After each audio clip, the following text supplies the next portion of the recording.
Dear learners, welcome to the course MS017 Challenges to Sustainable Development, which is part of Postgraduate Diploma in Sustainability Science. Today, in this session, we are going to discuss on international climate change policy, a brief introduction. We know that climate change is one of the major international environmental challenges and has the potential to cause catastrophic damages worldwide.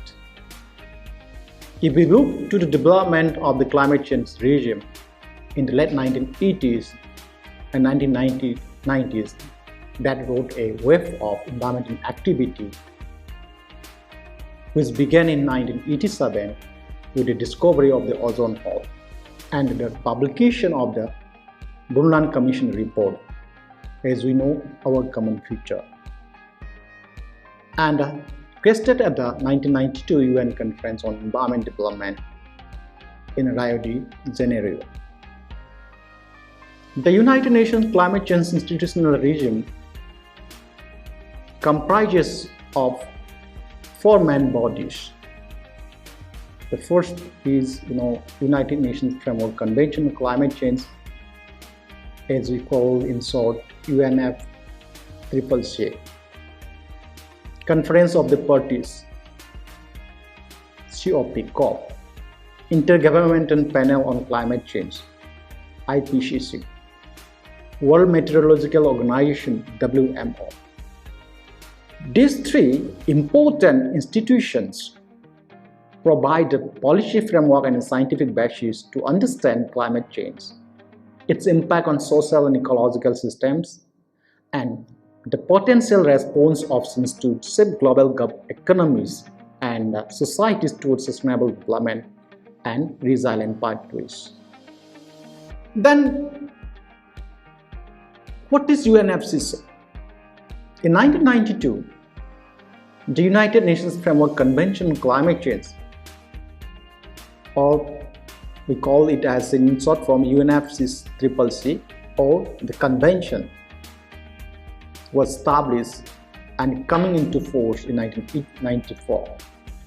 The objective of UNFCCC is to stabilize greenhouse gas concentrations in the atmosphere at a level that would prevent dangerous anthropogenic interference with the climate system. On the other hand, the Conference of the Parties, as we call as COP, is the supreme decision-making body of the UNFCCC. All countries that are parties to the convention are represented at the COP. The COP is the mechanism through which the parties establish procedural, institutional, and administrative process in order to negotiate their national level commitments to implement the measures within the conventions. This annual exercise means that COP have two important stages, one in a year. One is technical meeting that happens in May, and in November they have political ministerial meeting. These two stages includes a stock taking review of emission inventories submitted by the parties in order to assess the progress made in achieving the ultimate objective of preventing dangerous human interference with the climate system of the planet. Again, the Intergovernmental Panel on Climate Change, one of the important institutions that handle climate change, is the leading international body for the scientific assessment of climate change. It is funded by the regular contribution from its parent organization, the World Meteorological Organization, the United Nations Environment Programme, and a voluntary contribution from its member countries and the UNFCCC. This IPCC reviews worldwide research and issues regular assessment reports on the state of scientific, technical, and socioeconomic knowledge on climate change, including its causes, potential impacts and response strategies. Since 1988, the IPCC has prepared 5 assessment reports, and the 6th one that will be published in 2022 in the time for the first UNFCCC global stock tax under the Paris Agreement in 2023. The findings of the IPCC are apolitical and reflect global scientific consensus, drawing upon the work and observation of thousands of scientists around the world. The last organization and very much important organization is the World Meteorological Organization. The World Meteorological Organization, WMO, is an organization of the United Nations system dedicated to international cooperation and coordination on the state and the behavior of the Earth's atmosphere, its interaction with the land and oceans, the weather and the climate it produces, and the resulting distribution of water resources. Since 2016, the WMO, World Meteorological Organization, has issued a statement on the state of the global climate at the COP, means Conference of Parties.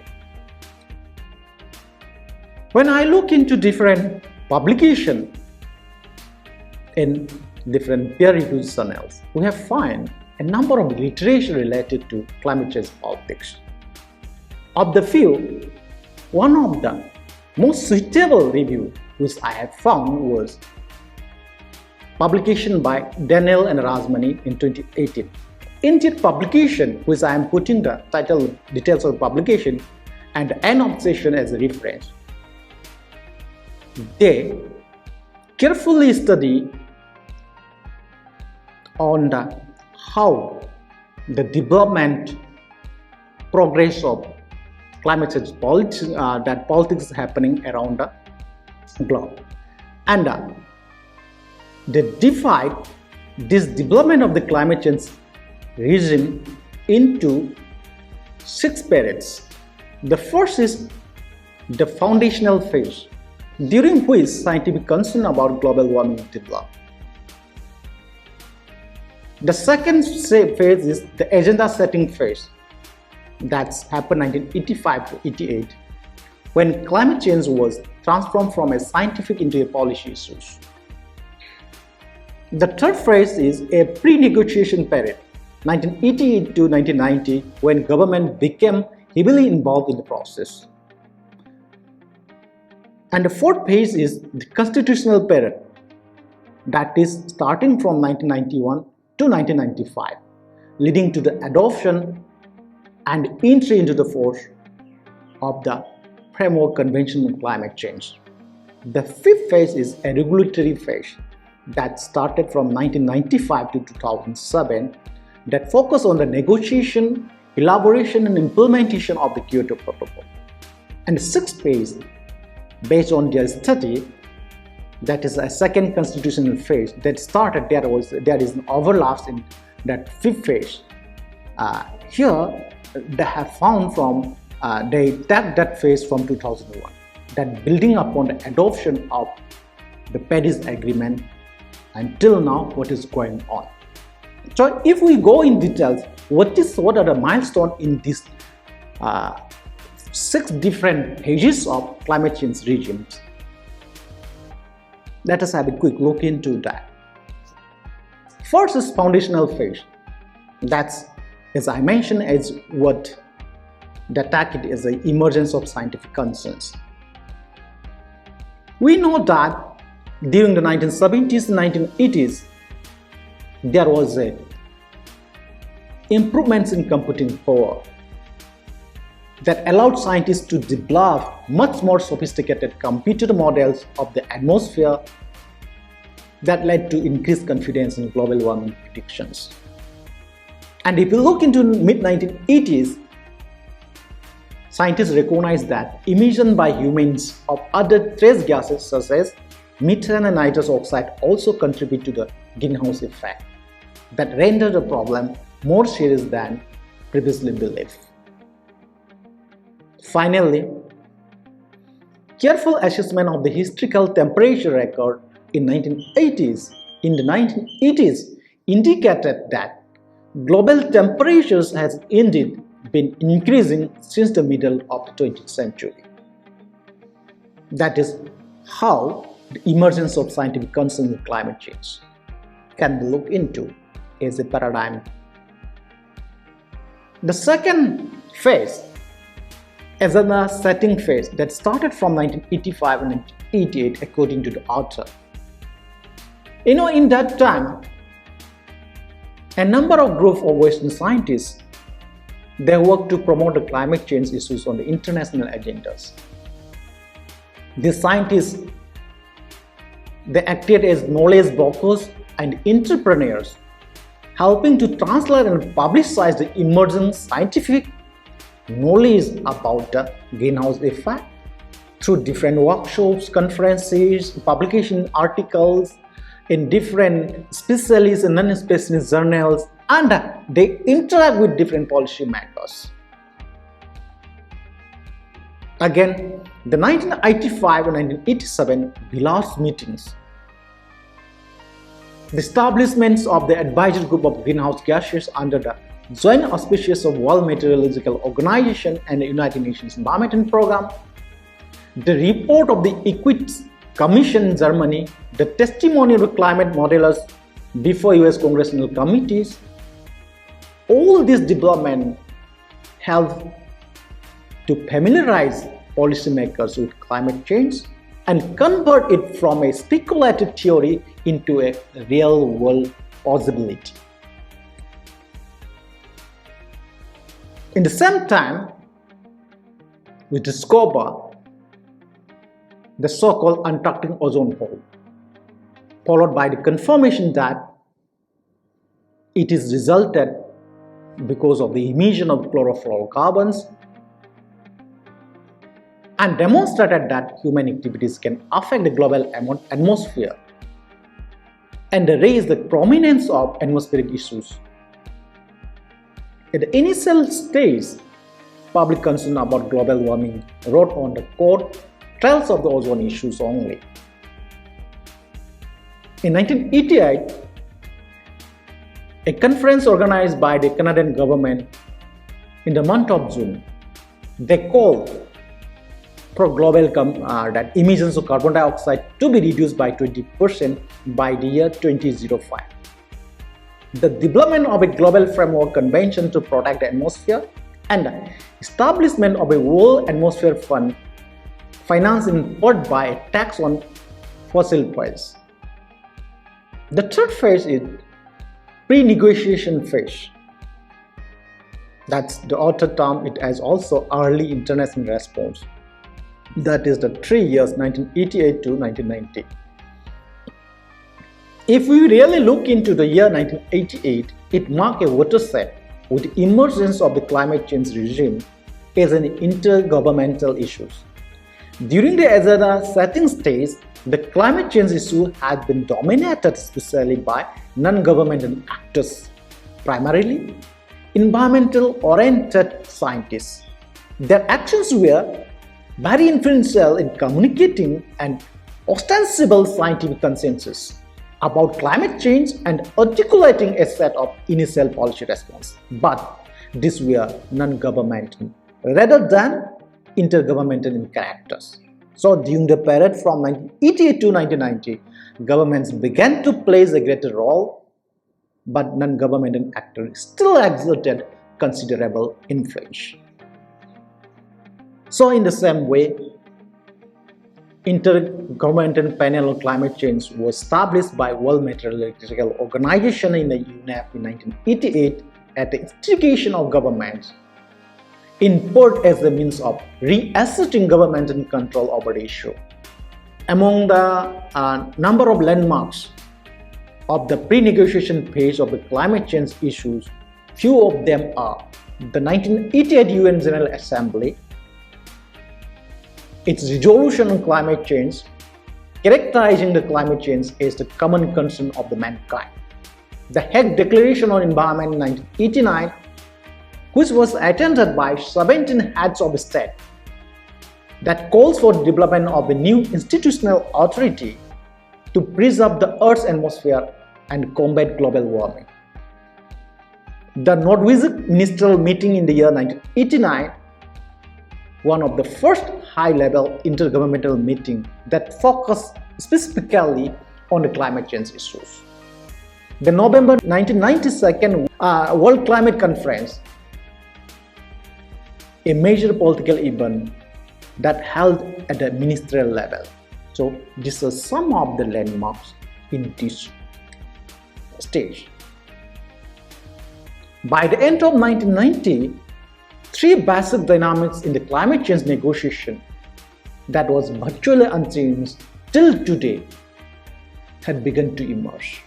First is a division among industrialized countries between supporters and opponents of binding quantitative limits on greenhouse gas emissions. The second is a division between industrialized on one side and developing countries over their respective responsibility for addressing climate change on the other side. Finally, a division among developing countries between those concerned more about climate change and those concerned more about development poverty eradication. Still, it is in front of us. The fourth phase is constitutional phase. Number of negotiation and entry into force of the Framework Convention of Climate Change happened in this phase. The process began in December 1990 when the United Nations General Assembly established the Intergovernmental Negotiating Committee, called as INC, for a Framework Convention on Climate Change, with the mandate to negotiate a convention containing appropriate commitments in time for signature in 1992 at UNCED, that happened, as we call it, Rio Conference. So you have to understand that appropriate commitments. Then between February 1991-1992, the INC, means Intergovernmental Negotiating Committee, held 5 sessions in 1 year. It adopted the Framework Convention on Climate Change FCCC on May 9, 1992 at Rio in conjunction with the other UN Conference on Environment Development, and the convention entered into force less than 2 years later on March 21, 1994, and as a result of its ratification by 50 countries. The fifth phase, regulatory phase, negotiation and elaboration of Kyoto Protocol happened in this phase. The first conference of the parties was happened in 1995 and adopted the Berlin Mandate, which established the ad hoc group on the Berlin Mandate, that is AGBM, charged with negotiating a new agreement that would specify additional commitments for the industrialized countries for the post-2000 period, but would contain no new commitment for developing countries. This negotiation concluded with the adoption of the Kyoto Protocol in December 1997. The basic essence of Kyoto Protocol was the product of mutual concession, especially the USA considered on the stringency of the emission target. The European Union considered on the flexibility mechanism, and developing countries were exempted from mitigation targets. At the same time, the USA accepted a much stronger target, -7% from 1990 level, than it had wanted, but succeeded in incorporating significant flexibility in the protocol. The most important with this protocol is this protocol provided for the development of an international emission trading system. It created the clean development mechanism by which industrialized countries can receive credit for the emission reduction project in developing countries, and allowed for the possibility of credit for certain activities. The sixth phase is the second constitutional phase.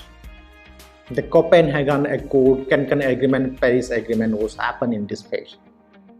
In December 2005, at COP11, which also served as the first meeting of parties to the Kyoto Protocol (CMP1). The discussion comments on how the climate regime might be structured after 2012, when the Kyoto Protocol first commitment period was scheduled to end. So in 2007, that Bali Action Plan succeeded the dialogue by launching a process to reach an agreed outcome to advance the climate regime with a schedule, and at COP15 in 2009 at Copenhagen. The Copenhagen Accord that was reached among 28 parties to the Framework Convention on Climate Change, including all major emitters and economies, as well as those representing the most vulnerable and least developed countries. If you look into the significance of Copenhagen that accord, it was a political rather than a legal agreement. Nevertheless, it pulled out a number of important substantive elements that significantly shaped the future evolution of the region.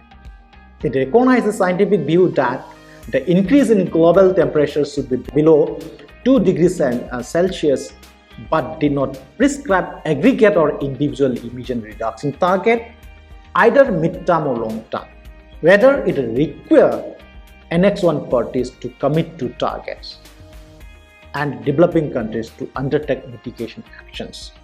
Annex 1 parties means industrialized countries, which were to be inscribed in Appendix 1 and 2 respectively, as well as compiled in information document. Here I am not going to explain much about appendix. The Annex 1 party and Annex 2 party will get it very easily in the reference, which I am going to suggest you to read. And this Copenhagen Accord also created a Green Climate Fund, incorporated financial promises from the developed to the developing world, and launched a technology mechanism.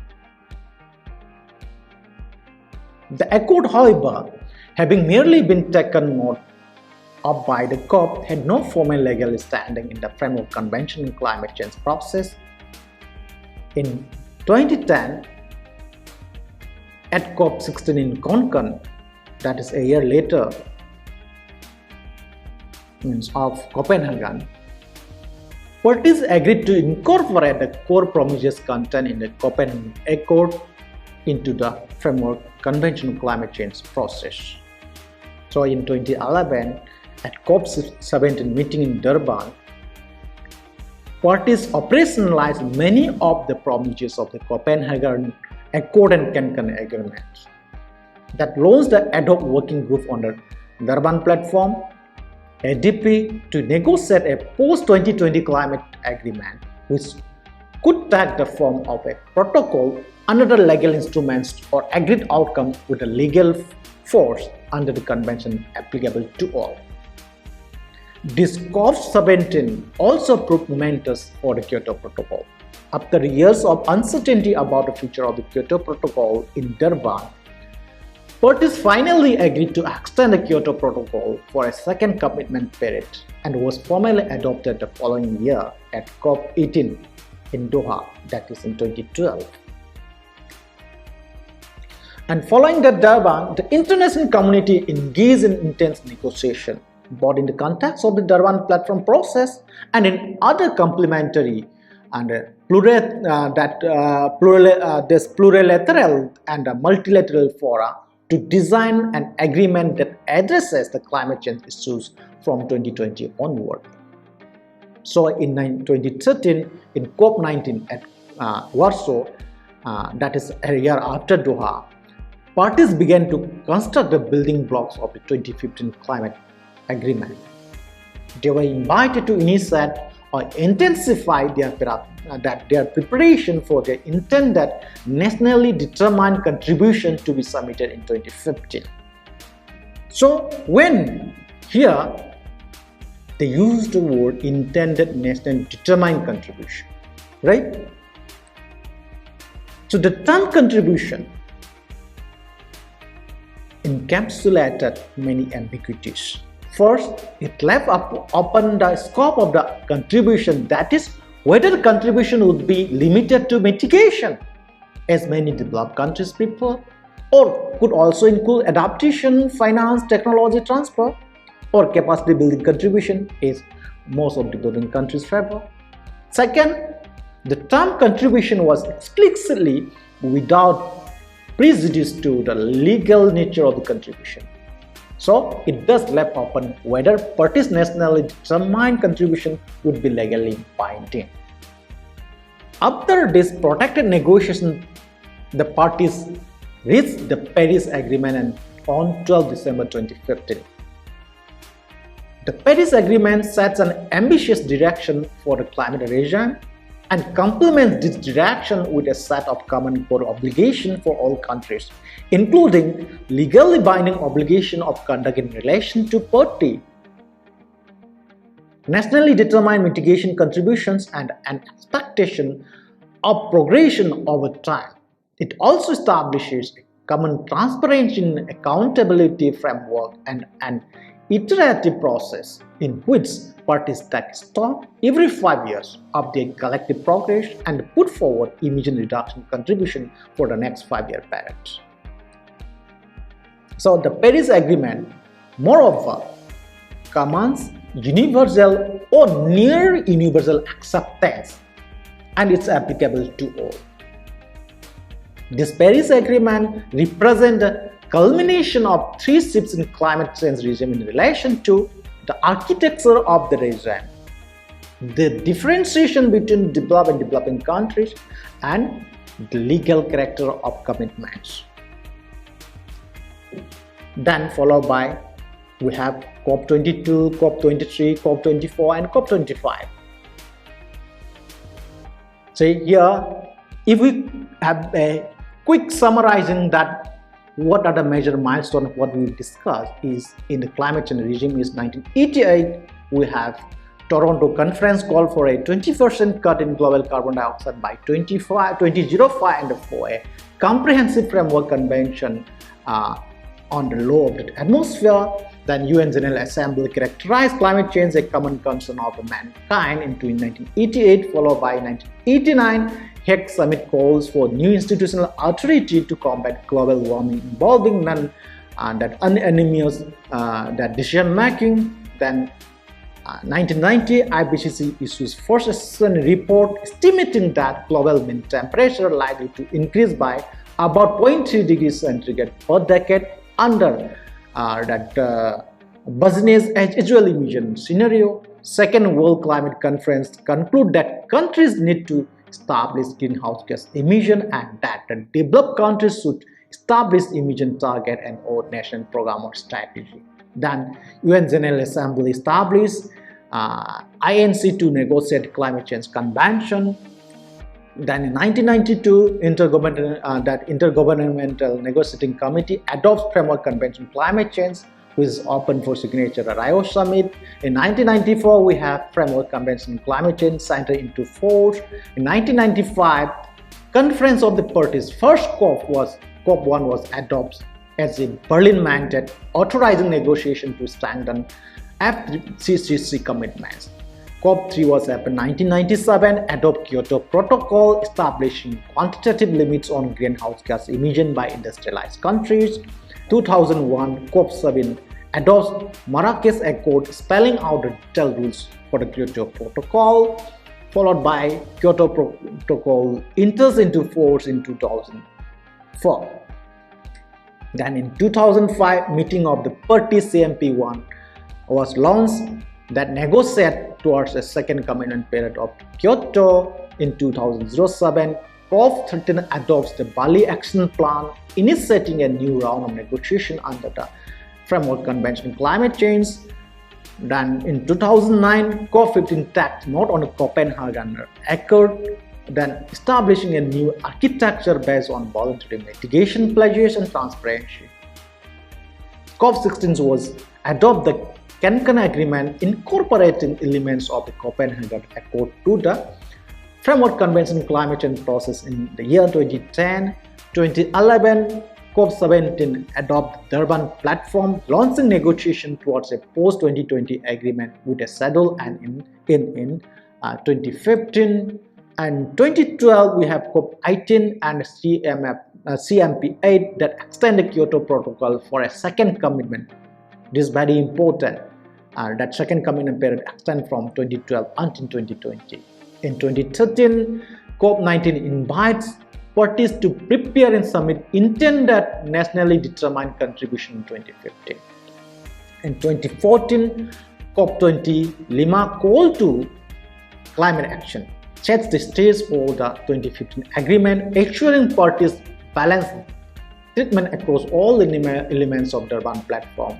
2015 COP21 adopts the Paris Agreement, setting forth a hybrid architecture for addressing that climate change from 2020 onward, combining bottom-up nationally determined contribution to promote participation and top-down rules to promote transparency and ambition. In the year 2016, the 22nd session of the Conference of the Party and the 12th session of the Conference of the Parties serving as the meeting of the parties to the Kyoto Protocol CMP12 took place in Bab Igli, Marrakech, Morocco from 7 to 18 November 2016. The conference successfully demonstrated to the world that the implementation of the Paris Agreement is underway and the constructive spirit of multilateral cooperation on climate change continues. 2017 and the year 2017 at the UN Climate Change Conference, COP23 was happened. The nations of the world met to advance the aims and ambition of the Paris Agreement and achieve progress on its implementation guideline.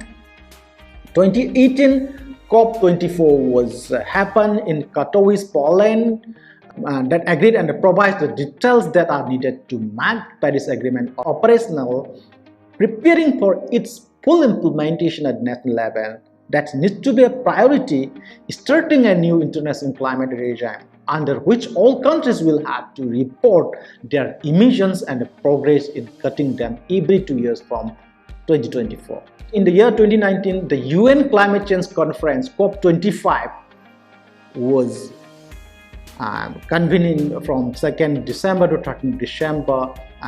That was taken place in Madrid, Chile, and sought to build ambition ahead of 2020, the year in which countries have committed to submit new and updated national climate action plan. The crucial climate action work was taken towards in areas including finance, the transparency of climate action, forest and agriculture, technology, then capacity building, loss and damage, indigenous peoples, cities, oceans, and that was taken place. So again, if we look into all these things, you can look this into three from the lens of the evolution of the United Nations Framework Convention on Climate Change. Some of the authors look this into three shifts. First is the move away from legally binding emission target for industrialized countries under the Kyoto Protocol to voluntary contribution in the form of nationally determined contribution under the Paris Agreement. Second is the emergence of a hybrid Paris Agreement, displacing the top-down Kyoto architecture. And third, the addition of adaptation and finance under the Paris Agreement to the initial Kyoto focus on mitigation. So the conclusion is that we have seen that many in the global community, we hope that the Kyoto Protocol would eventually go into universal commitment similar to reducing emission by some % below 1990 levels, and that this would translate into a uniform price on carbon. Instead, there have been repeated negotiation failures. Now, many of us agree that Kyoto Protocol has been largely ineffective. Another issue what we have seen is this international climate agreement is that they do not cover all the countries of the world and therefore lead to carbon leakage. The point is that when we are looking for a climate change policies that needs to support involve all the countries across the world. These are few of the references I always quoted. I mentioned during the talk that you can look into these references, and my presentation also basically based on these references. Thank you very much.